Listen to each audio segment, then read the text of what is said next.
हरे कृष्णा। तो आज हमारा ये परिक्रमा का तीसरा दिन का ये जो सत्संग है, सत्संग में मैं सभी भक्तों का स्वागत करता हूँ। आज हम लोग बहुत ही महत्वपूर्ण स्थान नंदग्राम और नंदग्राम में टेढ़ कदम पर हम लोग सब बैठे हुए हैं। सुबह में हम सब भक्तों ने नंद भवन का दर्शन किया। नंद भवन, उनके खंभे गिनती किया था। कोई भक्त गिनती करके आए क्या नंद भवन के? ऐसा दूसरी बार आएंगे तभी गिनती करेंगे। ओके। तो ये नंद भवन है, महाराज नंद जी का ये निवास स्थान था। भगवान जब इस भौतिक जगत में लीला करते हैं तो तीन जगह पर भगवान की प्रमुख लीलाएं इस जगत में होती है। पहली भगवान की जो लीला है गोकुल में, बाद में मथुरा में, और मथुरा के बाद मथुरा के बाद गोकुल में, और गोकुल के बाद वृंदावन में, और वृंदावन के बाद ये जो चौथा स्थान है नंदग्राम, या नंदग्राम पे भगवान की जो लीला है वो। तो नंद महाराज जो थे वो यहाँ पर इस नंदीश्वर पहाड़ी के ऊपर, जहाँ पर हम लोग गाड़ी लेकर गए थे, वो नंदीश्वर पहाड़ी है। इस पहाड़ी पर शिव जी, वहाँ पर बाजू में ही नंदीश्वर महादेव जी का मंदिर था। बिल्कुल हमने ठाकुर जी का दर्शन किया। छोटा सा बाजू में दरवाजा था, छोटा सा गेट था।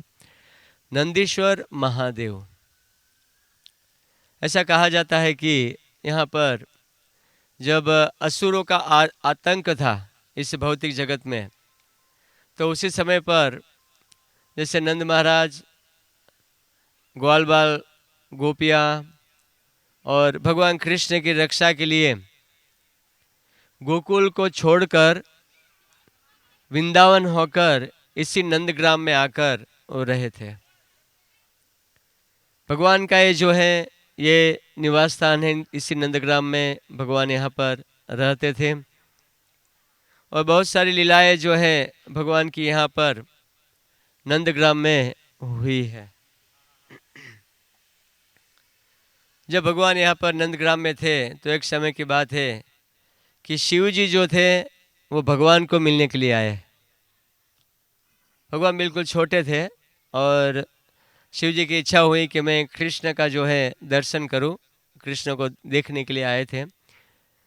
और मैया जी ने, लाला बिल्कुल छोटा था और काला टीका भी लगवाती थी किसी की नज़र न लग जाए, तो काला टीका भी लगा के रखती थी ताकि किसी की नज़र न लग जाए। और शिव जी की प्रबल इच्छा थी। हम लोग देखते हैं भागवत से कि भगवान कृष्ण की लीला के साथ शिव जी की लीलाओं का बहुत बड़ा संबंध है। जब भगवान बांसुरी बजाते थे तो शिवलोक में शिव जी की समाधि भी टूटती थी। यहाँ तक कि शिव जी ने इच्छा किया था कि भगवान की जो रासलीलाएँ हैं, मैं रासलीला में गोपी बनूं और गोपी बनकर रासलीला का मैं सौभाग्य प्राप्त करूं। शिव जी की ऐसी इच्छा थी। शिव जी और ब्रह्मा जी भी भगवान के चरण कमलों की सेवा करते हैं। तो शिव जी वैष्णवों में श्रेष्ठ है। जितने भी वैष्णव भक्त हैं, सभी वैष्णव भक्तों में शिव जी जो हैं वो श्रेष्ठ हैं। तो शिव जी की इच्छा हुई कि मैं जाता हूँ भगवान का दर्शन करने के लिए। वो कैलाश से हाथ में डमरू लेकर वो यहाँ पर आए थे। हाथ में डमरू था और डमरू लेकर आए और अपना शरीर पर उन्होंने राख लगाई हुई थी, राख जो था। और आप तो जानते हैं गले में हड्डियों की माला भी धारण की हुई थी और डमरू था। और वैरागी के वेश में डमरू बजाते हुए शिव जी इसी नंदग्राम की गलियों में घूमते हुए नंद भवन में मैया जी के पास आकर पहुंचे। जब नंद भवन में आए शिव जी, लाला बहुत छोटा था और शिव जी की प्रबल इच्छा थी कि बस मुझे दर्शन प्राप्त हो जाए, दर्शन करूं और मैं यहाँ से निकल जाऊं। शिव जी की यही इच्छा थी। लेकिन मैया जी के पास आया, सामने बोला मुझे आपके लाला का दर्शन करा दो। मैया जी ने देखा हाथ में डमरू और शरीर पे राख लगी हुई है, जटाएं लंबी लंबी हड्डियों की माला धारण की है, अगर हमारा लाला उनको देखेगा तो नजर लग जाएगी। मैया ने मना कर दिया कि नहीं, मेरा लाला का दर्शन आपको नहीं मिलेगा। तो शिव जी जो थे गेट के बाहर खड़े थे, वो भगवान से प्रार्थना करने लगे कि प्रभु हम आपके भक्त हैं, आपके दर्शन करने के लिए आए हैं। शिव जी ने मैया को और भी बड़े बड़े गोपियों को बहुत समझाया कि हमें आपका लाला का दर्शन करना है, हमें आपका लाला का दर्शन करा दो, लेकिन मैया जी नहीं मानी। लेकिन भगवान की इच्छा थी कि शिव जी को दर्शन देना है, तो भगवान छोटे से रोने लग गए, जोर जोर से रोने लग गए और रोने लग गए। इधर भगवान रो रहे थे और बाहर आए यशोदा मैया और शिव जी को भगा दिया कि यहाँ से भागो। अरे तो यशोदा मैया ने भगा दिया शिव जी को, बोला भागो। और शिव जी तो हाथ में डमरू लिए बड़े निराश होकर इस नंद भवन से बिल्कुल सामने बाहर वहाँ पर बैठ गए, आशा लेकर। क्या आशा लेके बैठे कि भगवान हमें दर्शन देंगे और जब तक भगवान दर्शन नहीं देंगे मैं यहीं बैठूंगा। और त्रिशूल गाड़ दिया जमीन पर, बम बम बोले और वहां पर बैठ गए, है ना। और ठाकुर जी को वहां पे महल को देखते हुए कि जब तक दर्शन नहीं देंगे मेरी पूरी आशा है, मैं दर्शन करने के लिए मैं कैलाश से यहाँ पर भागता हुआ आया और मैया और गोपियाँ मुझे दर्शन करने नहीं दे रही है। लेकिन हमारे प्रभु अगर चाहते हैं तो निश्चित रूप से मुझे दर्शन मिलेगा। और शिव जी त्रिशूल गाड़ दिया और बिल्कुल सामने यहाँ का पास में ही है, नज़दीक में, वहाँ पे त्रिशूल लगाकर शिव जी वहाँ पर बैठ गए आशा लेकर, आशेश्वर महादेव। इधर भगवान समझ गए शिव जी के हृदय की बात को और भगवान ने तुरंत ही वहाँ पर रोना शुरू कर दिया। मैया जी ने बहुत ही समझाया, मैया जी ने बहुत ही समझाया, नाना प्रकार से समझाया कि शिव जी से समझाया कि तो शिव जी जो थे उनकी आशा थी दर्शन करने के लिए और आशा लेकर वो वहाँ पर बैठे हुए थे। और इधर भगवान जो थे जोर जोर जोर जोर से रोने लग गए। रोने लगे तो नाना प्रकार की गोपियाँ वहाँ पर इकट्ठा हो गई और कृष्ण को नाना प्रकार से समझाने लग गई लाला को, ताकि लाला रोना बंद कर दे। बड़ी बड़ी गोपियाँ आ गई, यशोदा मैया थक गई तो बड़ी बड़ी आसपास की गोपियाँ आ गई और सभी गोपियाँ एक के बाद समझाने लगी। लेकिन एक बड़ी जो गोपी थी वो बहुत ही बुद्धिमान थी, उन्होंने कहा कि लाला का रोने का कारण क्या है। बोला यशोदा मैया जी बताइए कि लाला कब से रो रहा है, किस कारण से रो रहा है। मैया जी कहते मैंने कुछ भी नहीं किया, उनको बढ़िया दूध पी रहा था, बढ़िया खेल रहा था, मैंने इनका कुछ किया ही नहीं। बोला कुछ तो हुआ होगा, विचार करो, लाला रोने से पहले कुछ तो घटना घटी हुई। तो जैसे ऐसा कहा तो मैया जी ने विचार किया, बोले हाँ, बोला एक जोगी आया था, हाथ में डमरू लेकर, गले में हड्डियों की माला, राख लगा के आया था और हमारा लाला के ऊपर नजर न लग जाए उसी की नजर लगे। बोले आप बताइए, सही बताइए क्या हुआ क्या था। बोले जोगी जी को मैंने लाला का दर्शन करने नहीं दिया। बड़ी गोपियाँ कहने लगी कि बुलाओ वो जोगी को और लाला को दर्शन कराओ। अगर आपका लाला इस जोगी का दर्शन करेगा, आपका लाला जो है इस जोगी का दर्शन करेगा तो कल्याण को आशीर्वाद मिलेगा, रोना धोना बंद कर देगा, है ना। तुरंत ही कुछ लोग गोपियाँ दौड़ती हुई गई और शिव जी के पास और शिव जी को जाकर कहा कि मैया आपको बुला रहे हैं महल में लाला का दर्शन करने के लिए। शिव जी हाथ में त्रिशूल उठाया, तेजी से भागते हुए और तेजी से भागते हुए आए और जैसे ही मैया की गोद में लाला रो रहा था और हल्के से शिव जी ने ढिंग करके डमरू बजाया, डमरू बजा के दर्शन किया लाला का रोना धोना बंद हो गया। आशीश्वर महादेव की जय। वो आशीश्वर महादेव जी बिल्कुल यहाँ से 2 मिनट की दूरी पर है। अभी हम यहाँ के बाद हम भी वहाँ जाकर बैठेंगे, हम भी आशा लगाएंगे ठाकुर जी का मंदिर को देखते हुए, महल को देखते हुए कि जिस प्रकार से आपने शिव जी को दर्शन दिया इस प्रकार से हम भी यहाँ बैठे रहेंगे। कम से कम वहाँ बैठेंगे, कीर्तन करेंगे कि हे प्रभु आप हमारे ऊपर वैसे के वैसे आप भी हमारे ऊपर कृपा करें। तो इस प्रकार से इस नंदग्राम में भगवान की बहुत से नाना प्रकार की लीलाएं हुई हैं। और ख़ास करके हम लोग जिस स्थान पर बैठे हैं, ये स्थान है टेढ़ कदम। क्या नाम है? टेढ़ कदम। टेढ़ मतलब आवाज़ देना।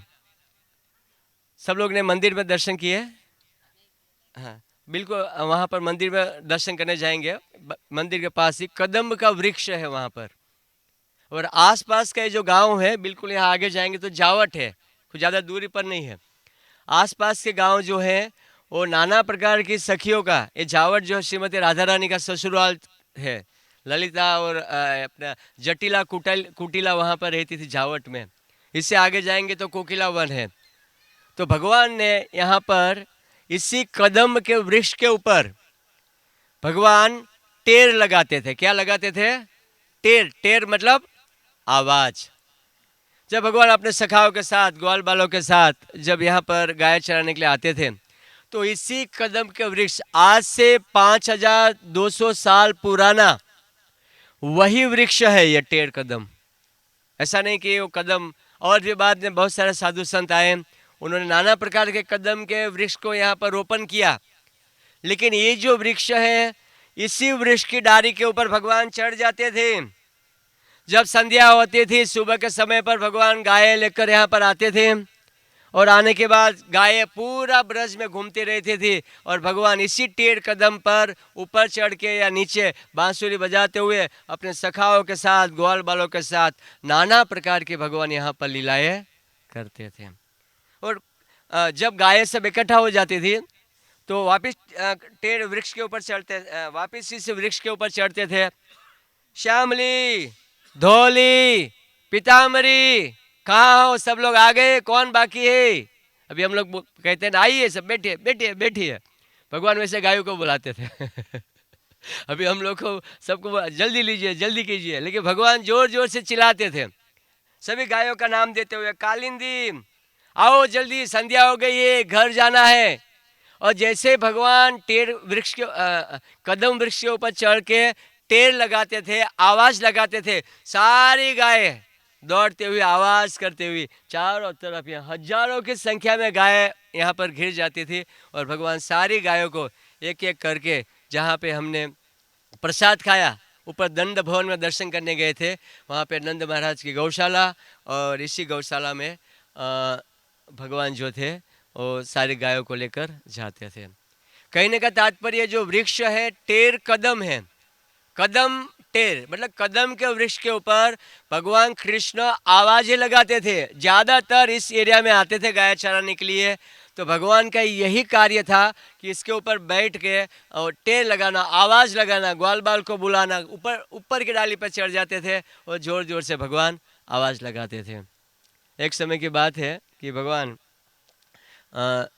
कोयल बन के भी यहाँ पर अनेकों बार टहुका भरते थे, क्योंकि ललिता जी का, ये राधा रानी का जो ससुराल है, बिल्कुल ये जावट, यहाँ से कितना किलोमीटर प्रभु जी? 2 किलोमीटर, इसी रास्ते पे आ गए। 2 किलोमीटर है जावट। तो कभी कभी राधा रानी को मिलने के लिए, राधा रानी को बुलाने के लिए भगवान जो थे वहाँ पर कोयल बन के भी टहुकते थे, आवाज़ करते थे, कोयलों की आवाज़, या मधुर मधुर बांसुरी बजाते थे। तो बहुत ही ये महत्वपूर्ण स्थान है टेढ़ कदम। और इसी टेढ़ कदम पर हमारे आचार्य हैं, हमारे गोस्वामी लोग ने यहाँ पर भजन किया। खास करके श्रील रूप गोस्वामी पाद, श्रील रूप गोस्वामी पाद यहाँ पर भजन करते थे।